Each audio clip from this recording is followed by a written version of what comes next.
Greetings, you've landed at the VUC, IP Communications and VoIP community. We would like to thank Simwood.com for their support. Simwood can turn you as a developer into a telco. Our hosted PBX is from onsip.com, and you can go to getonsip.com for a URL people can click to call you. We've been privileged over the last 5 years to using the best conference bridge on the planet. Yes, I'm talking about zipdx.com, full color, full featured, full HD conference bridge. Our website, VUC.me on the webs, hosted by Bluehost.com. And our worldwide local rate dial-ins are from Voxbone.com.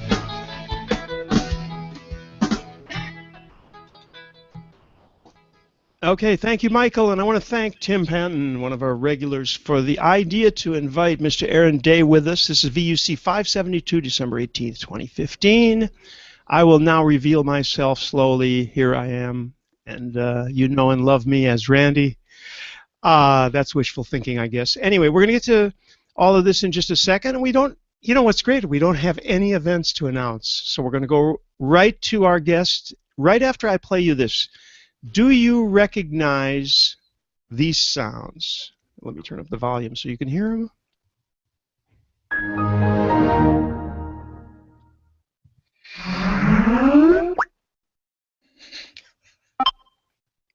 Okay, that last one was the most discreet. And I think, Aaron, either that's your baby or you worked on that. I did make that sound, yes. I take credit and the blame. Okay, now we've been talking, because we warm up here, and we've been talking about a lot of things, so we need to back up and kind of loop back to what we were saying. But first of all, Aaron, we generally ask people how they got into what they're doing. So we'd love to hear a little bit about your parcours, is what we would say in French, because I'm like you, I'm having, between the two languages, I can't remember how to say that in English, but how did you get to what you're doing now? And by the way, what do you call yourself, a sound designer? I guess I'm a sound designer and an interaction designer. Maybe I'm an interactive sound designer. Let's see, let's make this quick. I went to Reed College, graduated with a degree in history, which made me thoroughly useless. But during that time there, I wrote a thesis on John Cage. So while I was fixing bicycles and repairing homes and cooking food, I was thinking about John Cage. And I also was in love with music at the time. And around 1998, as I think I was cleaning some asbestos out of a duct or something, I realized this isn't what I wanted to do, and that I was spending all this money and time to have a recording studio with technology circa 1975. So I moved to San Francisco and decided to become a sound designer. That was 98 or so, and I started working for a company called Method. While at Method, I met some very clever people who introduced me to user experience design and interaction design. It was at that point I saw the future, or saw my future, and have been working ever since, making sounds, advising people on making sounds, maybe taking sounds away for products from automobiles to medical equipment, lots of mobile museums. I've done some advertising work. Yeah, and now I'm here in Berlin. I've been here for about 15 years, happily married, and I have a wonderful little boy, and I live in Prenzlauer Berg. Cool. Okay, so you haven't done anything with your life, basically. But let's move on. Not anyway. at all. No. Aaron, we talked about spoke of sonic logos, because that's something that I was looking at. And I have a couple other questions about that, but first of all, we have to go back, because we already spoke of this, to find out what you've done with that. And a sonic logo, by the way, is a corporate identity, is one way to say it. What would you say about that? Well, I'd answer a question with a question. Clients have asked me, what's the best way to make a logo? What's the best logo design? And my answer is, well, the best sound logo is the one that people hear a billion times. Whether they like it or not, that's going to be the most recognizable. So I'm not a big fan of sound logos per se. That is, I'm a big fan of what I might call an auditive identity, and that could be think about you go into Grandpa's study and there's maybe a cork floor and the walls are lined with books and there's a window that's open to the garden and a door that creaks, whatever, and you've got this beautiful sounding room. It's a negative space around the sounds that you may create in your conversation or in the work that you do or the reading you do. So this is certainly a utopian state, but I like to think that the future of sonic logos is actually an inversion of that. It's creating space for us to live our lives and experience without having the auditive equivalent of a pink and green flashing light coming up every time I access a piece of software or service or product. Excellent points, and a great analogy of going into a room, because an ambience of Grandpa's room or the study or the library or this whole idea, that's perfect. I want to play just because I have it queued up and I think it's kind of a funny. I've got to go back to it now. Let's see. Sorry about that. And it's going back through several things. Sorry about that. But we're hearing all the different. All right, I just wanted to mention this. This is a funny thing because it's some computer sounds from the past. So it's a collection. It's just a couple of seconds though. 14 seconds, and I'm sure a lot of people will be able to identify this. Here it is. I've got to turn the volume up.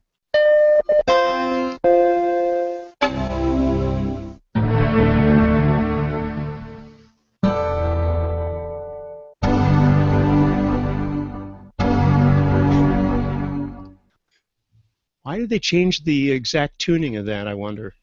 Anyway, that's the Macintosh wake-up sound, and I think it's worth talking about that just for a second because that sound is extremely annoying unless you're alone. For example, if I come down and I want to boot a Mac, and everybody in the house is sleeping, there was no way to turn it off. Then for a certain period of time in OS X, somebody came up with a flag. I don't know if you remember this, Tim. You could actually install a thing that stopped that from happening, and now I think you can't. But anyway, Aaron, this is kind of one of these examples of unwanted sound. You know, Revo says, I love those sounds. They are nice sounds. I mean, what do you think? What's your take on all that, Aaron? The Mac startup sound. Everything. It's when do you hear that? Because it tells you your computer. Oh, that's nice to know. It communicates. Computer is started up and soon will be a state. So I think it does that job pretty well, but you might 100 times a day. An office term for it. Anyway, an office where you've got 50 desks, and over the span of 20 Macintoshes, and it all goes bong. I would say that in that context, that sound. What maybe as they turned on, they announced their presence to each other, and after the first couple, they all muted, or maybe they turned the volume down, or a low-pass filter was introduced across those even more, so it was even a more muted sound. Mm-hmm. Aaron, you were getting some packet loss. You're back now, and let's hope it stays. I don't know if anybody's where you are. There's some traffic on the network or whatever. And someone said privately, Grandpa's study, Randy's room. Everybody can see behind me. It's quite a mess and all. It does have an ambiance. I got your message, and I think one of the important things you said was that does this sound happen 20 times a day? By the way, the ping, for example, is a perfect example of something that could happen a lot. And Wire, getting back to that, since you worked on that, Wire is an example where they've worked on the interface so that you can get a ping for the first action on a channel or all the time. And if anybody among us, we're all on Wire, everybody on this call is on Wire, if you've left it set to ping with every activity on the channel, I'm sure you ran to turn that off pretty quickly at some point because it really does get annoying. And it's not that the sound itself is annoying, it's just that the concept of getting 25 things an hour, a minute is. Mm-hmm. Anyway, so that's a problem too, and that is not your problem. That's the problem of the actual interface. You're absolutely right, and that's why working in sound design at the level of the interaction flows is vital to making a good experience. If you wait to the very end and sort of slap it on top like some cherries on the cake, then you will have that problem of maybe some people will be fine with it, but others will be annoyed, and we don't want to do that. Isn't that a problem with design just in general, that you need an integrated approach to design of the user experience as a whole, as opposed to, this bit, that bit sort of being glommed on Absolutely. at different angles? Yeah. Absolutely. If I may quote Amber Case, if you all don't know Amber Case, I suggest you look her up at caseorganic.org. And she made a very good point about design here. Let me see if I can find her quote here, where and she's quoting Mark Weiser here, but she says, "Well, with 50 billion machines telling us things we don't need to know, that we've moved into this era of interruptive technology, and design is one of the ways that we are going to mediate that. We're going to navigate that jungle." And design has never been as important as it is today. I mean, maybe 5 years ago, people talked about, do we need to worry about design in products? And now it's a given. It's just a point of when does it get integrated and how much of the design reflects the strategic goals of an enterprise. Aaron, we all tried caseorganic.org, and I tried it with a hyphen as well, and we're not getting it. Oh, I'm sorry about that. Case? C-A-S-E. If you just look up Amber Case. Yeah, maybe it's better to do that. Amber Case. See who gets it the quickest. Head speaker. Oh, it's Case Organic, just for your information. All right, let me go there, and we'll I want to put it on the. That's why I want to put it on the video. All right, so it's Case Organic, which should be on my below my chin now. Caseorganic.com. Okay, the world is not a desktop. All right, so that's something to study later. And by the way, Aaron, where can people reach you now? I saw that you have a site which Michael cited on the slide, but actually on your site it's basically just a contact page, right? You don't have any. That's correct. Right. I don't have a website. I probably should. The upside is that I'm busy enough that I haven't had to worry about that so much. But people are welcome to contact me directly at ad@receive-transmit.com. Okay, great. I don't know if you're game for this, because we got a lot of things we could be talking about, and it's a fascinating topic. But a bunch of people have put YouTubes into the IRC, and I could grab a couple of them just to see what it is, and then you can comment them if you feel like it. You don't have to, but let's turn up my volume and see. Oh, I did this one already. No, that wasn't the one I did. There's what, 10 hours in this? Oh, it is. It's 10. It is 10 hours. Yeah, thank you, Jungle Boogie. All right, next. Try one other one here. That was funny. So you have 10 hours of. And we did hear that one. There's actually a site. Stop. Actually, if you just Google, which is what I did, you Google for sonic logos, there are a couple of sites that come up. Let me do it again so I can give you that. Because this is a fascinating topic, and there's a lot of stuff we won't be able to cover. Sonic logs. All right, not sonic logos. So sonic logos on YouTube, you'll find a thing. You will also find a lot of sonic branding. Imperfectpitch.com has, for example, a bunch of examples. Independent sonic logos you'll see a bunch on YouTube and Wikipedia and so on. The VUC approaches you, Aaron. We've got this conference. and what is the procedure? We come to explain what we do, and you go, you think about this, and you come with a project, and you say, okay, this is it, or is there like a long dialogue involved in this kind of thing, or how does that all work? And what are you referring to? Sonic. Right now we're Sonic logos. I know we're going to move on to interface now. Well, it depends. Every client is different. Mm-hmm. I developed the startup sound for the Chinese auto company Qoros, Qoros. So when you sit inside their car and you start it up, you hear a sound that I've made. And in that case, I worked with a company called Icon In-Car that did all the interior HUDs work, as well as the company itself. And there was a lot of distillation of information. A lot of different ideas were brought to the table. Most important was just defining the requirements. What do we need to happen? And again, what do you want to hear every time you start your car? Because something, and this comes back to decision makers, often, since again sound is something that maybe is later on in the project and people don't spend a whole lot of time thinking about it because they can't see it. They can't say, I like the red one or the blue one. They have to listen to it. And because their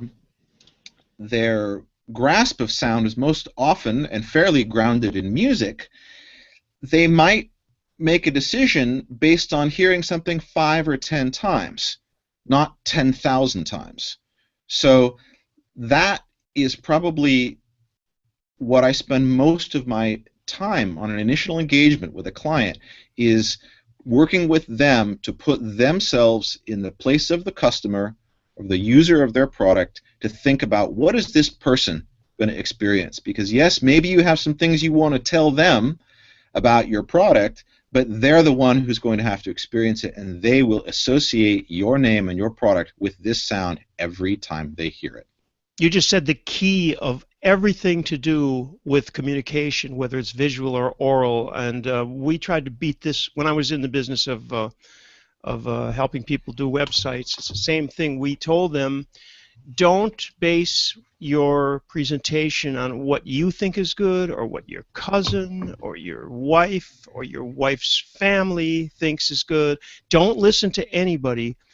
Either get into the position of the person who is going to be visiting the site, or in this case starting the car, whatever we're talking about. You've got to get yourself into the position of the person using it, and you have to do it long enough to realize, as you've said a couple of times, and it's important, if we're going to hear this sound every day when we get in the car, then we need to know what that feels like. And it's, I mean, it's I don't know. I don't have a car. How common is it to have startup sounds in cars, actually? Well, it's more common all the time. I mean, I don't know how many miles of optical cable go into each automobile that's made these days, or how many. There's hundreds of sensors in cars. You can't, if your CPU goes out in a car, it's not going anywhere. So they're as much computational devices as they are vehicles. Let me pose a question to you there. And here again, it's sort of integration of design. I'm driving a Subaru. It's a 2015 model. We quite like it. Do you think that the startup tone that we hear, which plays out of the car stereo, right? And do you think that's an aspect of that specific gadget within the vehicle, or do you think that was considered in the broader context of the vehicle as a whole? That's a good question. I think that depends on the manufacturer. I'm not familiar with Subarus. I know that Audi down in Ingolstadt here in Germany, they've got I think their audio team is like 50 people or something. They've got a huge number of people working on integration of the auditive experience, from the sound of the closing doors to the muffler note to the sounds inside the car. So for them, it's an integrated part of the product. For Subaru, I don't know. It's likely that sound design was part of the human-machine interface, or the HUD, however you want to call it, part of that team's work, and was probably separate from the people designing the interior. Now, when you get in a car, I think it's a great opportunity if you are going to play some sound that it could reflect part of the aesthetic of the automobile. In particular, if you've got a subwoofer in the car, let's make a startup sound that a little bit. It doesn't have to be big, but something that envelops you like a big, maybe if it's a muscle car, it's a big kind of a powerful hug or something. Or if it's a small electronic energy saving car, maybe it's something that reflects that aesthetic. There's a lot of room there, and since you've got a surround sound in the car, you can also pass things back and forth. You could do some really beautiful spatialization. There's wonderful opportunities there that haven't been explored. And there's you could further integrate that by saying, okay, and now our car doesn't have it. The one thing we'd like to have is you can have electric seats, and then you can have electric, but you have to go sort of up a considerable step in cost to get electric seats with positional memory. So kind of his and hers, right? And that kind of thing, that saying that somebody is much smaller in frame, suggests that you could have sort of an acoustic profile that says when the missus gets in the car, she's greeted in a particular way. Absolutely. That scales from when somebody much larger gets in the car, for example. Absolutely. So, personal preferences. There's no reason why your mobile phone shouldn't tell your car how you want it to be, how you want everything to be. So, Michael, are you insinuating that according to the weight on the seat, there's a sensor, and it's like you should think about exercising music? No, not even that. But I could see things like, for example, well, the logical extension of that is at some point when there's so much weight in the car, it actually schedules a doctor's appointment for you. But but the when you have passengers getting in the car, when the car is not just you, then that implies certain things about the acoustic reality of what you might appreciate when the car is first boarded and started, right? With passengers, you may not want quite such a kerfuffle. You might want it to be a little more subdued as you're boarded. I don't know, but clearly there's a lot of room for thought here, right? And that's our guest's domain, and it's a wonderful thing. Absolutely. We should probably move on to apps, because Aaron, you've done a lot of work in that area. So besides Wire, which actually doesn't have a million sounds, have you done something that had like, I don't know, 5 to 10 sounds that needed? Because that would be a tough thing to do, because you'd have to have a consistency in the sounds amongst themselves, but they'd have to be obviously different, right? Have you done something like, or even if it's 3, it's still, you need a family aspect, right? Yes. And a distinguishing thing. Anything like that? You don't have to actually say who. Wire ships with right now, I think, different sounds, including groups of sounds across, or maybe 10 years ago or so. But actually, this is where I'd really like to read to bring in the idea of calm, which is the Mark Weiser quote I wanted to read earlier, or definition, which is that which informs but does not demand our focus or attention. Right.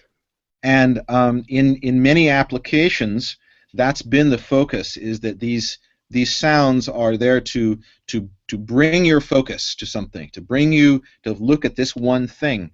And if we get 50 billion into each other and all wanting bring their app to the surface, what's going to happen when they're all demanding your attention? And I actually throw that out as a question to you guys. What do you think is going to happen? Are we going to have the problem that there's too much sound, just like we have the problem of visually being assaulted all day, wherever, even whether you're walking, driving, looking at a screen with ads? We are submerged in visual, right? Yes. Audio right now, you're forgetting about noise on the street or whatever. Just as far as the devices we interface with, and I think that's what you're saying. Okay, you're in your car, maybe you've got the radio or a podcast or something, but there's all kinds of other things that are happening. And if you're maybe in a self-driving car as well, it's going to be a big thing, right? Because the car's going to have to either make little beeps and noises, or it's going to have to talk to you. Now, I don't know whether it's preferable for the car to say, I think this guy in front of us is going to do something crazy in a second. Or if it's like, you know, I mean, hard to say, right? Because the voice thing gives you that 2001 I can't do that Dave vibe. And the sound thing, well, that would be pretty daunting. I don't know. Maybe there's going to be an encyclopedia of 1,000 sounds in such cars that need, in other words, a car, self-driving car needs actually to talk to you quite a bit and concisely, right? Yes, and you brought up two important points there. One is you just described the speech interface, which takes, if your car is going to say, Dave, you're about to crash, that took me probably 1,500 milliseconds or so, maybe a little bit longer. Whereas an alarm sound that goes off, that can happen inside of 100 milliseconds. So there's a lot of utility there to be leveraged in these sounds. But my point is if you've got a bunch of different devices, and maybe they know each other, are there, but they're all demanding your attention at a different, in their own unique way because they've all been branded. That's the conundrum I see, and that's the conundrum that I think there's a lot of opportunity for development, and maybe not just turning things off, but awareness that these devices are aware of the notifications and the demands for attention that they're making on you. You know, that makes me think of something, Aaron, which we've talked about here before with regard to IoT, which is having a hub that centralizes this stuff. Now, as far as product design, that doesn't make sense, but it might make sense for humans. And what I mean by that is that somebody centralizes those messages, which means that both the sounds and the verbal cues would be coming from the same sort of hub, if you will. Mm-hmm. And that's also a possibility, which would give you which would give you an excellent chance to do a lot of work because you work on the hub instead of having to deal with 50,000 different committees from 50,000 different customers. Yeah, standardization is a great idea. I still don't know how that's going to work out. I think Tim early said, Tim, you made me think about, there's a quote about Americans where Winston Churchill maybe said that trust Americans to do the right thing after they've tried everything else. And you said something to the effect of like it's all going to go wrong before it gets better. I'm sorry, I don't remember what you said, but this made me think of this issue that maybe we're going to first before they get better. Does anyone here know who Murray Schafer is, or the idea of acoustic ecology? No. No. I put that in Murray Schafer, acoustic ecology. There's a movement around this, primarily in Canada and Japan, although there are enthusiasts in the United States. And it is like it sounds, to take the idea of an ecology and apply that to the time-based domain or the auditive domain. And you know, that's a hard sell to a client who's worried, who needs to push millions of products to tell them about maintaining an acoustic ecology. But if you look at our world and you think about the sounds around you, about the fans that are going on, the clicking of piezo of relays inside of devices, transformers in the wall that maybe have 60 cycle or 50 cycle hum depending on where you're at, all of that makes a sort of fog in our day-to-day life. And if I may borrow a term from my friend Rich Green at Cedia, you get the shoulder drop.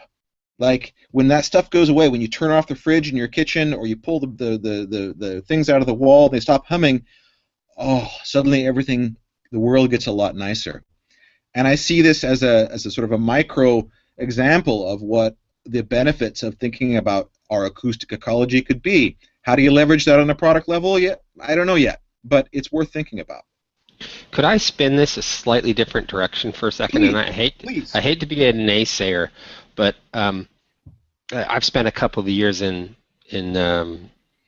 conferencing, and before that broadcasting, and it is such a struggle to get people to build even meeting rooms and conference spaces that take into account their function. They want all this or restaurants, it's glass and brick and stone and tile and steel, and the ambient level is horrendous, but they like it because it's quote unquote lively.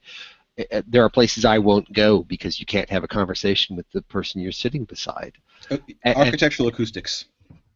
Well, yeah, but I would argue with you that there's no such thing because architects don't give consideration to acoustics. No. Wow, it makes me happy to hear that. Although some of my good friends are architects, they look and they listen and they taste with their eyes. Generally, I'm going to get some hate mail, but so there's a need for awareness, and I suppose if you're spinning it back towards products, how do you find sort of you say yourself you're busy, so there is some level of awareness, but is it growing? Is it only in the Apple domain, or where does it? How does that go? Well, hey, back to Wire actually. One of the projects I managed to get through at Wire was we hired a local company to come in and acoustically treat all the meeting rooms at the company. I did an example where I recorded the CEO on one of the calls, one of the group calls, people, only a third of which were native English speakers. So you had that hurdle, and you had him talking in an echoey room, out of a Macintosh into an echoey room. And the developers at the far end of the room, I asked them, can you hear what's going on? Like, we have no idea what's being said. We have no idea what the CEO is saying. We only heard at the beginning that this was important. So I recorded that, played it back to him, and I was lucky that I believe his father was involved in the audio industry. He says, yeah, I know this makes sense. Let's do it. And so we treated the rooms inside the office, and suddenly the rooms that had been treated became the most popular spaces for people to meet and even to come work. So it can happen. It's expensive, takes a big commitment, but if you think of the cost of, say, developer time, say you lose just 10 minutes per day, you've got 20 developers, that's 200 minutes per day, amortize, or think about that over a cost of a year, you can easily amortize doing room treatment in a small to mid-sized company without any problems. In restaurants and cafes, it's another story. In schools, it's a huge issue.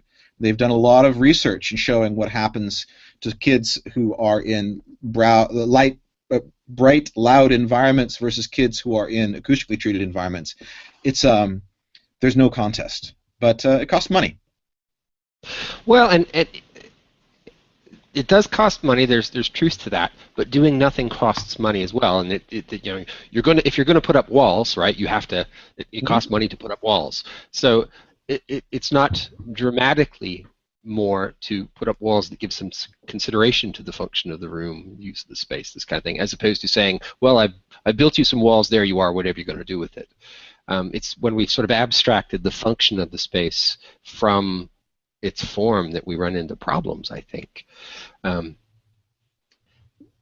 Anyway, I work from a home office, and it's not ideal, but I've spent money to ensure that the ambient level, barring when it gets very cold and we have little heaters running, is acceptable, and to the point where I replaced a network switch because it had a fan that I just couldn't live with. Yes. And my wife, on the other hand, gets quite agitated when I like loud music. But the music is intended to be experienced that way. The fan noise was never intended to be experienced. Indeed. So, Michael, anyhow, let me mix up two of your questions that were good ones. To you and James. James wants demos and wants to play noises and stuff, and he's right, rather than just talking about it. And Michael, you said something that's great, which is to get Aaron to comment maybe on some of the things that he thinks were effective. I'm paraphrasing you here. And kind of less effective. What impresses? What and maybe I can try to search for these, Aaron, and find them and play them. Is there something that you can think back to that you thought, wow, that's good work? In any, whether it's logo or application, we're not going to be able to do. So it almost has to be a sonic logo or something like that. Any comments that we could maybe try to search and listen to briefly? Or not effective. I mean, we were going there after, but you can pick either one. Yeah. I don't know. There's I can't say there's a single sonic logo that I enjoy. There are ones that trouble me less than others. Mm-hmm. I'm probably the wrong guy to ask because I think too much about it. again, it's all about context. It's about when. The most beautiful sounding instrument played at the wrong time in the orchestra is going to be the wrong sound. So I can't impress enough about the importance of integrating that with with interaction design. So in this case, I think Apple does a pretty good job. They've been doing it for a while. It's not bad at all. The Philips some years ago, I think, with a time when everyone is putting out teapots that beep, they spent an extra 50 cents and put a bell into their teapot. So, and what a wonderful thing that when your electric tea cooker is done, it makes a nice acoustic ding. And it's that ding, because it's a mechanical device, is going to be different every single time. That leads me to where this is all going, is procedural audio. That is, gaming has been using this for years. As you walk through your whatever game universe, you can hear the fire crackling to your left, and as you walk by it, if you run by it, you get a Doppler effect. If you walk by it, you hear it, the frequency's changing. And up until now, almost all applications and services and products, something happens, some PCM data gets run through a pipe and out of a speaker, yeah? But what if it knew what you were doing? What if it knew it could listen to the ambient noise in the room, adjust a low-pass filter or a high-pass filter, and adjust the volume as well? That I have not heard, but that is my focus right now, and this is where it has to go. Everything's got a CPU in it. It's all getting faster. There's no reason why devices and services and even audio logos sound different every time you hear them. I did a couple patents for that for Wire, as a matter of fact. I don't know if they're out yet, but they have been filed. I think that's brilliant, but I also, as devil's advocate, would put forth that, have you ever tried the adaptive display brightness on your phone? I've never seen a phone that does that well. Anyway, it's looking at the context, but brilliant. Let's look at for 2 seconds here, because I have this up. So here's some, since you mentioned Apple, here's some of their sounds. Let me see if I can bring this microphone up here. So that's I guess that's when you've done something. No, that's not going to work, right? Is that what that means? Yeah, it's a tritone. And I'm not even sure. I'm not even sure what the difference of these are. These sounds you hear all day, but I'm not sure what it means. I just know that when I hear a sound, I did something wrong, basically. Let's run these by real quick. That sounds like kind of a message thing. Again. I guess these are things you can choose for. Yeah, they probably spent like $7 million on this collection. Well, you've played a mixture of iconic and symbolic sounds.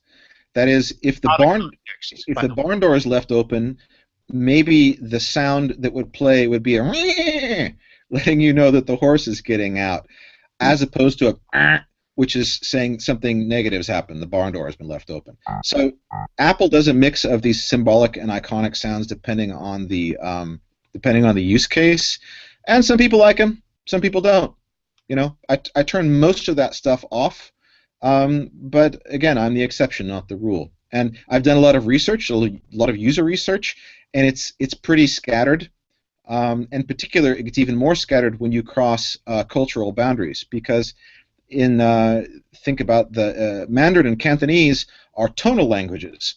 So you might have something that sounds like ba and bao, and that one could mean something completely different. So you have to be very careful if you make a sound that imitates one of these potential, I don't know, maybe it sounds like toilet or something. Again, and as our world becomes, as people travel and our cultures mix and mash, it's hard to say what's going to work for everyone. Good points. Michael, could you, excuse me, I'm going to try to play something, and while I am, if you could possibly get a polytone ring, and maybe you can get several, just to show those as examples. These are desk phone rings. And is that possible, or should I shut up on that? Well, a while I'll back. get you some, I'll get you something that I find offensive. Hang on. And this, some of these. So I don't know where this is going because that's the whole. Oh, here we go. Right, now this is one of the first things in my life that I would have heard as far as this kind of branding thing. Any second. Come on.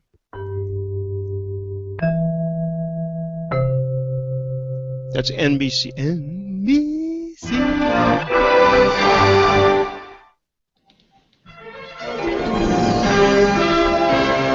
These are the variations of NBC, okay? So NBC. No, that's. We don't want to hear that. For rights reasons. Lufthansa. These are long though, Aaron, so they're not so much what I'm thinking. But let me make a distinction of these, what you've played. So the most corporate logos, the one that people consider to be successful, are melodic. Yeah? Right. Doesn't matter what's being played, you hear the intervals. Right. You played another one there that was more timbral. That is, the tone color let you know what was going on. If you want to look for opportunity and to make something that is truly unique, go to the timbral logo, because there's only so many times you can hear 5551. You can hear these strong intervallic relationships, because after a while it's just like eating the same hamburger again and again, and it's awful. Agreed. Good point. I like hamburgers. Maybe it's a bad example, but anyway. Yeah, it's true. And an interval, for people who don't know anything about music, an interval is just a distance between two notes. And NBC used those famous 3 notes from a major triad, which is in the West the most consonant thing you can do. That is not true all over the world. So it's a perfect example of something that may sound horribly sad in Asia or in the Middle East. I don't know. But anyway.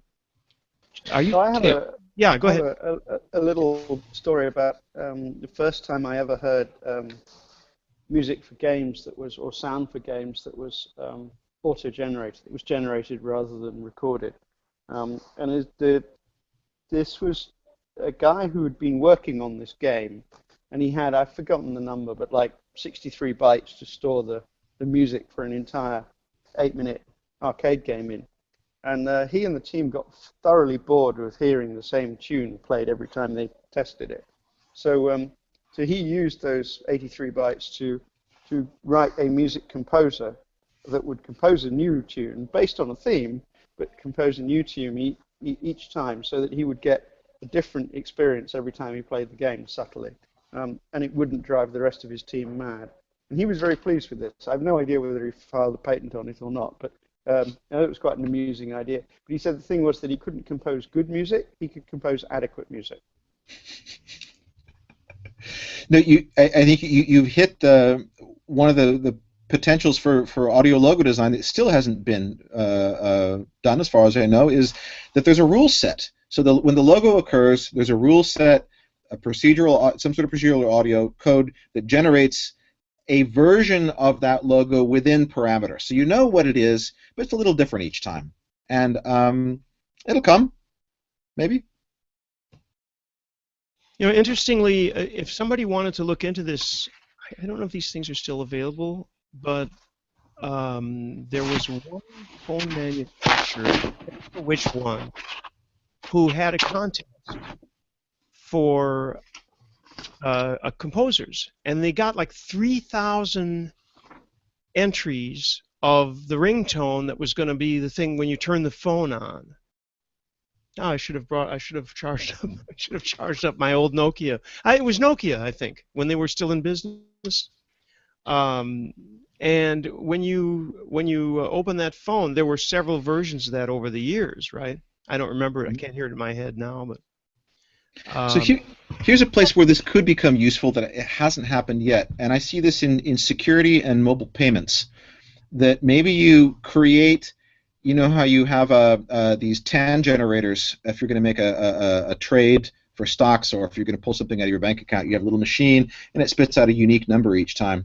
So maybe if you're doing a mobile payment, that you have a unique set of rules that apply to what is the sound of your successful payment? So that if you go to the shop and you punch in an amount that's allowed or whatever, you swipe it across the counter for your mobile payment, and then you hear your unique sound or algorithm to create sounds that lets you know that is a secure mobile payment. I don't know where that would go with the brands, but I think that's one case where sound could provide assurance to you. We have so many single points of failure in our life today, and they're all kind of lurking in the shadows. And these single points of failure, it's always too late. You always find about it when it's too late. You have these sort of like micro zero days in your life. And maybe there's a way that sound could warn you. Something that builds up a little bit, saying, hey, by the way, you might want to pay attention to this thing over here because we might have a failure. Again, I don't have I don't have examples for that right now because no one's done it, but I see that as a way where sound could maybe offset some of what I call the ambient stress in our life.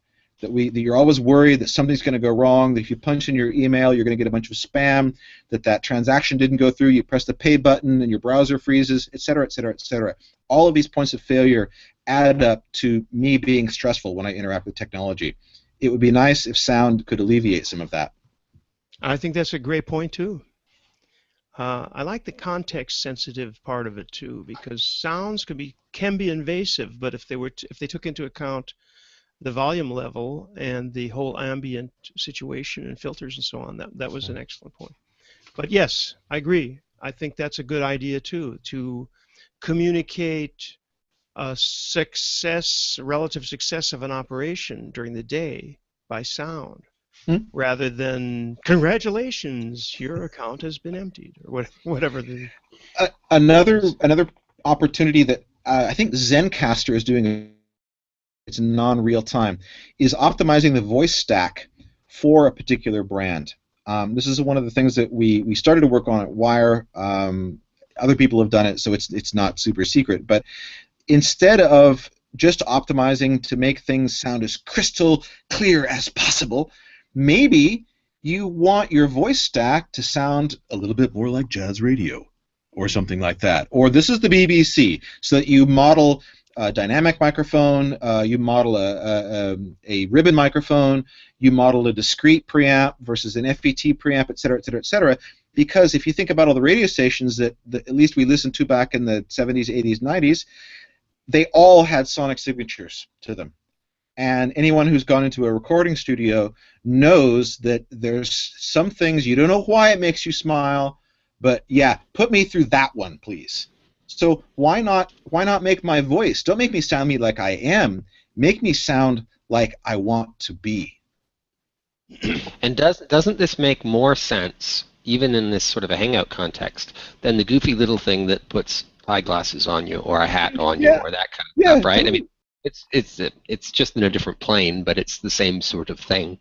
And it could be goofy. It could be if you want your kid to talk to grandma, but he's not into it. You say, hey, we make you sound like a robot. We put you through a vocoder, and he talks to grandma.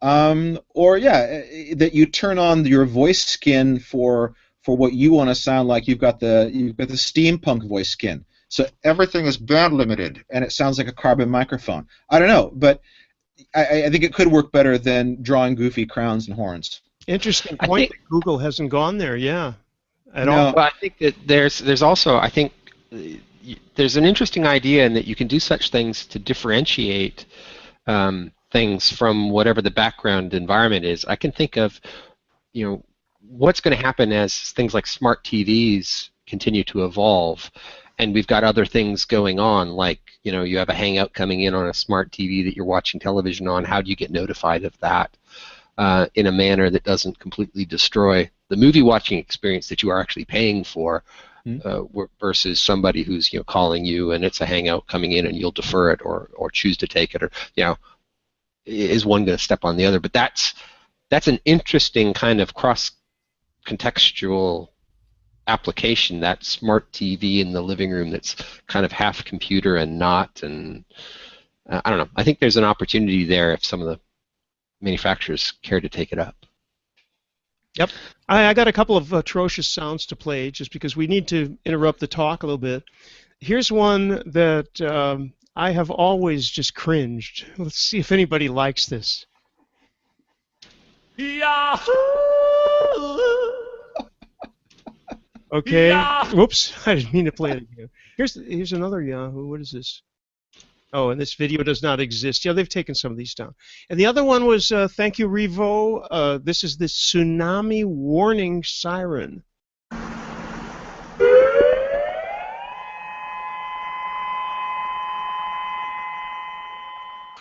I guess that's not going any further. So, but yes, that sounds like interplanetary invasion almost to me. But anyway, it's pretty unique. You need to know that though. Yep. There should be no subtlety there at all. The landing gear isn't down, or the tsunami's coming, Right. or the reactor's on fire. You definitely need to know. Yeah, exactly. I would love to design some sounds like that, but I haven't had that call yet. Here's that is interesting. Let me pull in this last thing here because we don't have too much more time. Oh, yeah, as much time as we want. Now, Nokia, Thomas Dolby did that.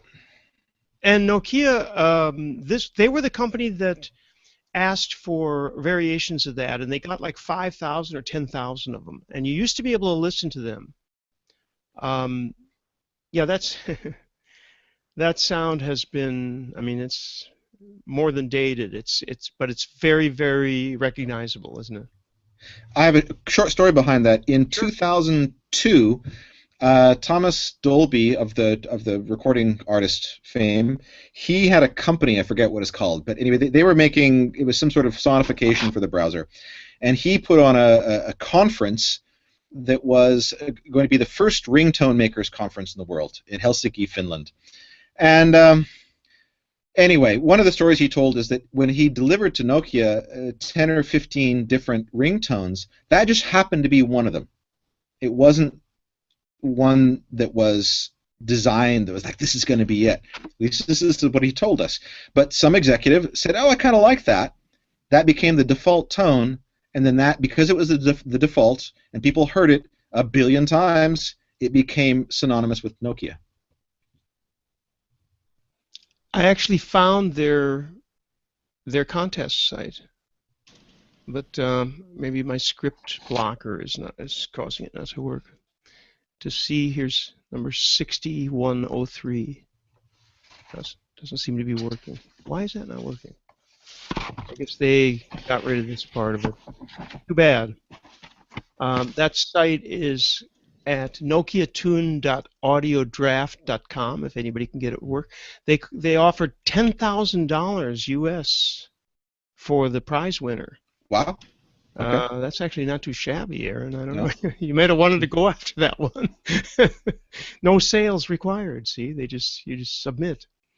I actually submitted a couple just for fun. Of course, they didn't get anywhere, but it was funny. And apparently, you did not have to follow the thing, but a lot of people did. Anyway, and then it was also voted by the various people. I'm still trying to find out whether there was any way to play these, but apparently not. Sorry about that. Would have been fun to hear a few of them. Anything you think we could find to play? I'm sorry, I didn't come with a bunch of. It's one of the things. I guess I'm a bit stubborn about this. Is clients always want me to come play a bunch of sounds at them, and I just keep no, it's not on singing you. It's on the us. context song. If you have me back, I'll promise I'll bring some sounds. Again, places where we can go with interactive sounds or logos and whatnot is with the advent of Class D amplification in the last 15, 20 years, and it's even better in the last 5. The bandwidth that devices can play is just incredible compared to what it was a few years ago. So instead of cramming everything, centering everything on 1 kilohertz and just banging those Fletcher-Munson curves, why not move things down into the bass and up into the high frequencies, up into that really shiny 8 kilohertz range, and then you can make things very small, and then you can even position them if you want. And if you use some bass frequencies, it'd be like hollowing out the middle. and using some sounds up in these ranges, I think this is one of some of the stuff that I did for wire that we didn't end up using, but I think there's a lot of potential for that in devices. Just the again, if you have the right context, something that has a low thump, that a car is a good place for that, and for the Macintosh, things that are maybe up between 8 and 10 kilohertz, and even for people who have hearing impairments, if you get it right, they can still hear that stuff. And these sounds then become a lot crisper and smaller and less intrusive than a 1.2 kilohertz beep. That's 800 hertz, but you know what I'm saying. Yeah, actually, we have a thermometer that beeps, and I can't hear the beep. I don't know where it is. It must be well over 10K. Okay. Wherever it is, I do not hear it, so I have to time it. In addition, and back to interaction and graphic design, if you line these modalities up, that is, if you have something that creates a vibration, something that flashes a light, and something that beeps, and it's such that each one of these does part of the job, then each particular modality is a little less intense than the others. And if it's something where it's a targeted interaction, then you can turn all those modalities down a bit and get a sum of these interactions together. If it's something where it's an eyes-free interaction, well, then the auditive domain becomes much more important, and the visual domain becomes less important. And as devices get smaller, I've got my Fitbit here, and it buzzes when I do 10,000 steps. I don't need to look at it. It's quite nice. So again, it's back to good interaction design will make for the best sound design. Or put another way, sound design is only as good as the interaction design that precedes it. Good point. And my very old pedometer, after 10,000 steps or something, used to also beep, and it also had a high beep that I eventually couldn't hear. My wife would go, "What's beeping?" Question for you, Aaron. I'm sorry, Michael. Well, maybe you should go ahead. Yeah, he just inspires a thought, and I sometimes wonder, design lives well within constraint, and do you think that things that don't inherently have a hefty visual component to them, like the Fitbit, for example, do you think that good auditory design is sort of inspired, if you will, by the kind of constraint that says I don't have that 7-inch touchscreen thing that I'm living with? Is it? Yeah. Repeat that. You had some packet loss. Sorry, say it doesn't. Oh, sorry. Do you think that good or great auditory design is somewhat driven by the fact that it doesn't have a large visual component? Absolutely. Okay. Absolutely. Because we're so obsessed with making pretty icons on touchscreens that if you've got all this screen real estate, you're not really caring so much about sound. But if you only have this, sound becomes a lot more important, or haptics in the case PP. Regretfully, my experience of that is that it's not wholly the case. We have a new dishwasher at home that is has a very small single-digit LCD display which just shows the program it's on and pretty much nothing else. And its only other thing is a single beep. It's like a minimalist dishwasher, and I have no idea what it's doing. It beeps, and I don't know if it's out of salt, or it's finished the wash, or it's starting. And it's so well insulated that I can't even hear that it's working. So I'm completely in the dark as to what this thing is doing, and I now have to wait till my wife gets back, who understands this thing and can tell me whether it's done or whether it's unhappy. And a different beep would have solved that for me. I have the opposite problem with our microwave. Our microwave has only one little beep, and it's the "I'm done" beep.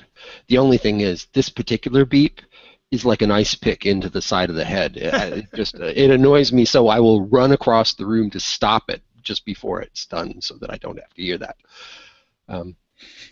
We have there's one thing in this house, and I don't know the maker of it, but it's our washing machine. The washing machine plays a little Holstone scale up and down when it's done. So it goes do do do do do do do do do do do do do do, and it's absolutely perfectly identifiable. It's kind of cute, and since it only happens once or twice a week, it's it doesn't get irritating, and it's just the right volume. I wish I could say the brand because I think they did it right, and they also, it's pretty economical because it's just, you know, a couple of tones up and down, maybe six tones.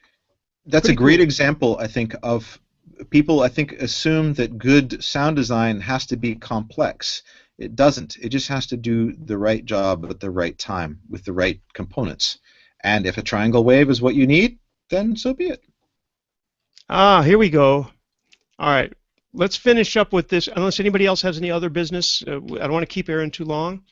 We do have to have you back, though, Aaron. This is absolutely fascinating stuff. This is great. Oh, thank you. Well, thank you for having me. But before we go, I just want to play a couple more of these because everybody, a couple of people said that this site does work. And since we're talking about the Nokia thing, here's their contest. I'll play a few of these, and everybody who's listening can figure out what they think of them. So this, let's see, which is the winner?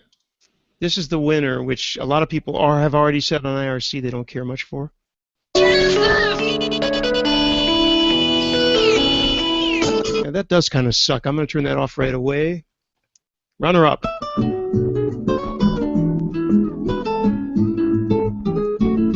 Okay.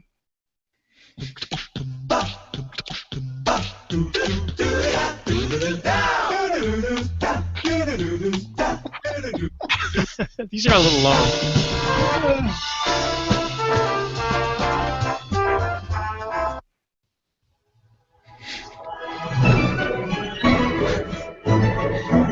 Circus.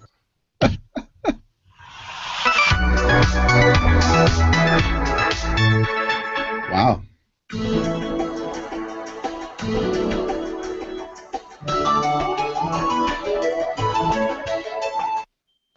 诺基亚哈，诺基亚哈，诺基小鸭鸭。Okay.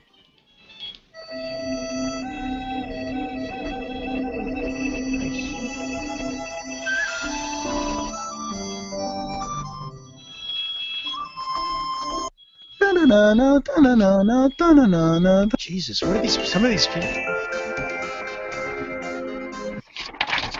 Here's one.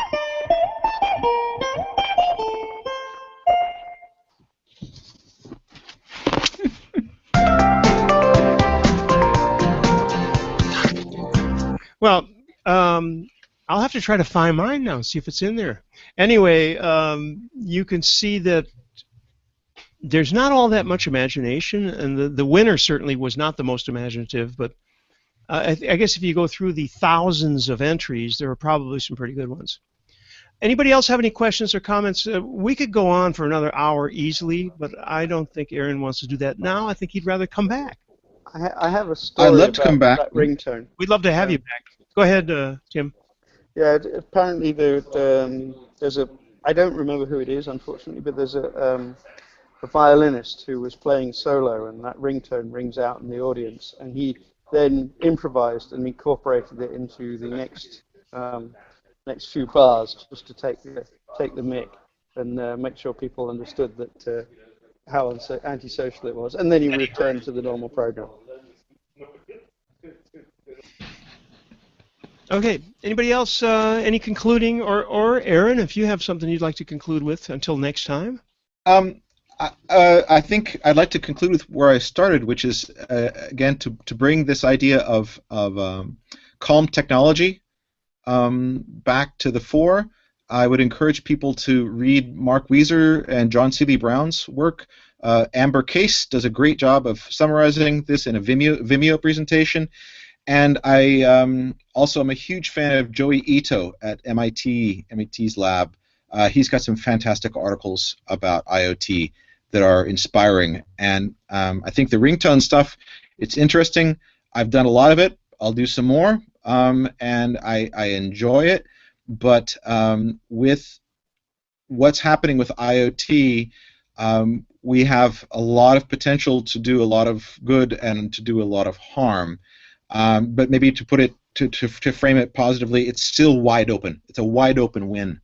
And for VoIP, the integration of VoIP in this, I see so much stuff that we could do, and we started to do some of it at Wire before I left.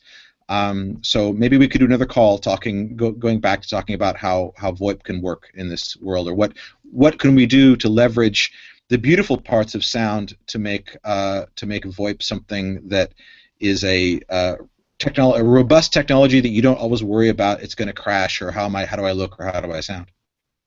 Excellent. Look, you've got to come back, Aaron. This has been fascinating. It's one of our best VUC. I think everybody would raise their hands and say yes, right? Excellent. Thank you, Tim, for the idea. Thanks, Aaron. We will be moving to our mature audiences only version right now. And there's no music or anything. I just click on this button and we're out of here.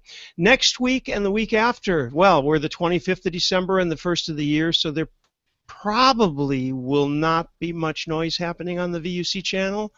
If there is, I'll try to get a call. I was thinking about calling Emil from Jitsi and maybe talking to him, and if some of the other guys want to participate, see how his life has changed and what he's doing in Austin, Texas, if he's still there. But in the meantime, want to wish everybody a very excellent end of the year, season's greetings, Merry Christmas, Happy Hanukkah, whatever else there is out there. To all you atheists, have a good time, drink a lot, smoke a lot, whatever you got to do. We will see you next year, probably, 2016. Take care. Thanks again to everybody who makes this thing great.